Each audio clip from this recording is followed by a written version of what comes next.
يا مساء الخير. الداخلية تعلن في بيان رسمي القبض على التيك توكر شاكر تم القبض عليه في القاهرة الجديدة بعد ورود عدة بلاغات ضده بأنه بيقدم محتوى غير لائق اجتماعيا وأخلاقيا، وكمان ورود اسمه في عدد من البلاغات الأخرى والتحقيقات الأخرى. تم القبض عليه النهاردة هو ومدير أعماله في القاهرة الجديدة، وجدوا معاهم أثناء مأمورية القبض عليهم إنهم معاهم سلاح ناري، ومعاهم مخدر حشيش، ومعاهم مخدر الآيس، ده على حد البيان بتاع الداخلية نفسه. والحقيقة إن كان شاكر برضو طلع من شوية وقال أنا كنت نايم ومحدش فوقني حاجة كده. يعني المهم إن في حملة التطهير اللي حاصلة في البلد الحمد لله تم القبض كمان على شاكر، وكده وصلنا يمكن ل9 أشخاص. كمان في ناس تانية منعت من السفر امبارح، يعني واحدة من المشاهير بدون التعرض للأسامي يعني، ولكن منعوها من السفر امبارح، كانت متجهة إلى السعودية.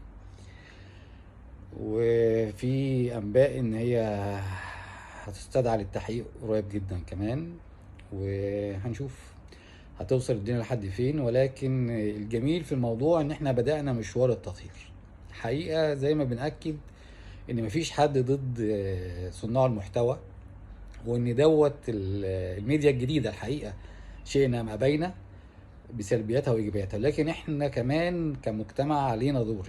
يا جماعة احنا اللي بنعمل للناس دي قيمه، واحنا اللي بنخليهم يستمروا في اللي هم بيعملوه لما نعمل لهم لايك وفولو ونلاقيهم بيقدموا محتوى سيء.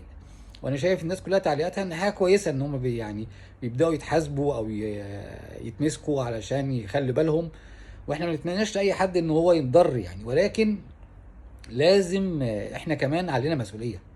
يعني اذا بلاقي حد بيعمل محتوى سفيه او مش كويس، او انا شايفه ان هو مش محترم او غير ذي قيمه، مفيش داعي ان انا اعمل له فولو او اعمل له لايك.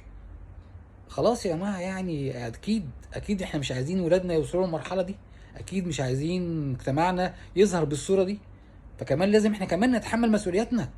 يعني الدوله برضو مش هتقدر تجري ورا كل واحد طالع على التيك توك او طالع على اليوتيوب ماسك تليفون وبيعمل فيديو ونقعد نجري وراهم كلهم.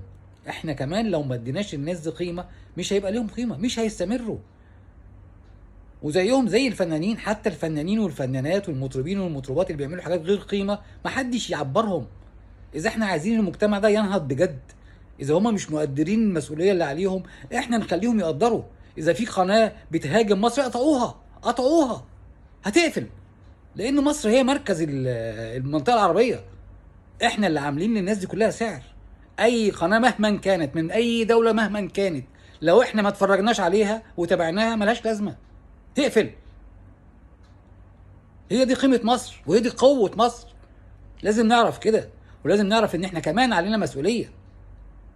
اللي مش كويس وانت شايفه مش كويس ما تتابعوش وما تعملوش لايك، ما تعملوش فولو عشان ينتهي.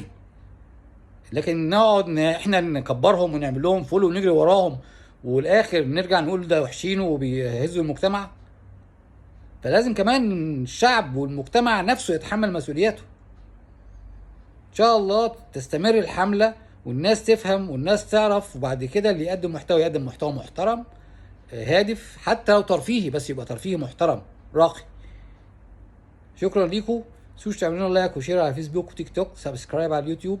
انا عمرو محمود، ودول كلمتين من القلب. مساء الفل.